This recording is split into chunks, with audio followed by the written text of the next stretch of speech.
SMNR Radio News Blast. Sa pikas bahin, gipahiug-himugatan sa political commentator nga si Cho Moreno nga dili angay pahilumon sa mga aspirante sa pagka-presidente ang ilang mga kritiko tungod kay hinungdanon kini sa balanse nga sa pagpangulo. Kini ang iyang reaksyon human siya gikasuhan og cyber libel ni Senator Risa Hontiveros nga kaduha nang gidismiss sa Department of Justice. Matod ni Moreno, iyang gisulat ang iyang opinyon bahin sa pag-recant sa testigo nga si Michael Maurilio alias Rene ug sa iyang giingong pattern sa witness tampering batok sa senadora.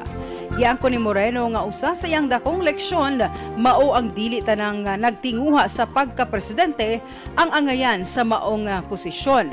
Ilabi na kung ang mga kritiko matud pa ang ilang gipahilom.